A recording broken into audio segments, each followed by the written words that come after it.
আজকে বিগত 5 বছর যাবত আমাদের কোনো এগ্রিমেন্ট হচ্ছে না। তো আপনি চিন্তা করতেছেন আপনারা আমরা এই পরিস্থিতিতে এই ভাঙ্গার জমানাতে আমরা কিভাবে চলতেছি? বেতন তো দিচ্ছে না প্রত্যেক বছর শেয়ার বাজারের লাভ্যাংশের মধ্যে আমাদের কাছ থেকে সিগনেচার নিচ্ছে, কিন্তু ওই ধরনের শেয়ার বাজার থেকে কোনো লাভ্যাংশ আমরা পাচ্ছি না। তো এটা পাচ্ছি না। আর পাশাপাশি এখন আমাদেরকে বলতেছে তোমাদেরকে সাধারণ ছুটি। তো আমরা সাধারণ ছুটি কিভাবে গ্রহণ করবো? ঠিক আজকে আর কালকে যদি আমরা বের হয়ে যাই, পরশু থেকে যদি আমাদেরকে গেট বন্ধ করে দেয় আর আমাদেরকে বেতন দেবে, এটার গ্যারান্টি কি? গ্যারান্টি তো দিচ্ছে না।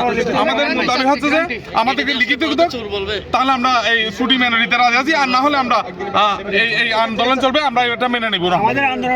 এটা হচ্ছে আমাদের আন্দোলন। আর কোনো আমাদের ছুটির দরকার কি? আমরা যখন চাকরি করতেছি আমাদের ছুটির দরকার কি? আমরা ছুটি ছাড়া চাকরি করবো। আর ছুটির দরকার কি? চাকরিতে আসতেছি, চাকরিতে আসবো। আমাদের গাড়ি ভাড়া বাঁচানোর দরকার নাই তো। আমরা কেন গাড়ি ভাড়া বাঁচাবো? আমরা চাকরিতে আসতেছি, আসবো। আর আমাদের আসার পর বেতন তো আমরা আমরা বাড়িতে বসে বেতন নেবো না। আমরা এখানে চাকরি করবো। এটাই বলতে চাচ্ছি, যাতে আমাদের সবাই এখানে আমরা অ্যাসালামে চাকরি করতেছি, আমরা সুখে দুঃখে এত বছর আমরা অ্যাসালামের সাথে ছিলাম, সুখে দুঃখে আমাদেরকে অ্যাসালামের সব কিছু আমাদেরকে ম্যানেজ করে নিচ্ছে। কিন্তু ম্যানেজ করার পরও আমাদের 4 বছর আমাদের কোনো ইনক্রিমেন্ট হচ্ছে না। কী কারণে হচ্ছে না এটা আমরা জানি না।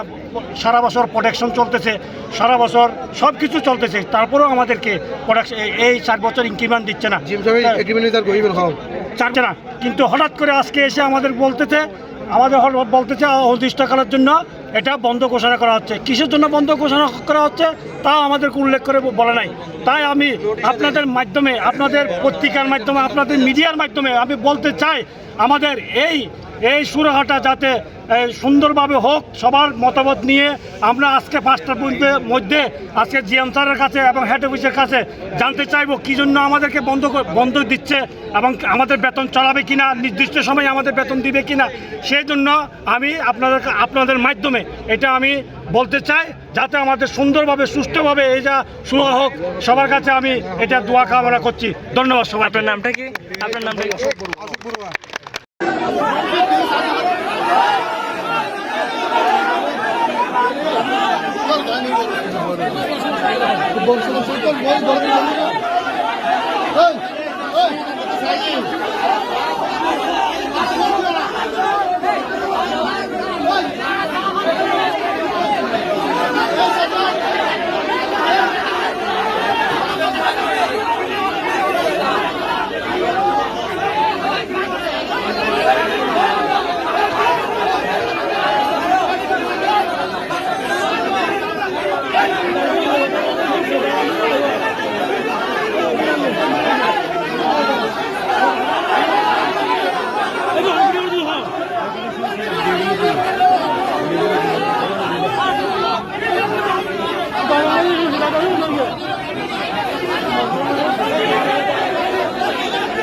Yeah.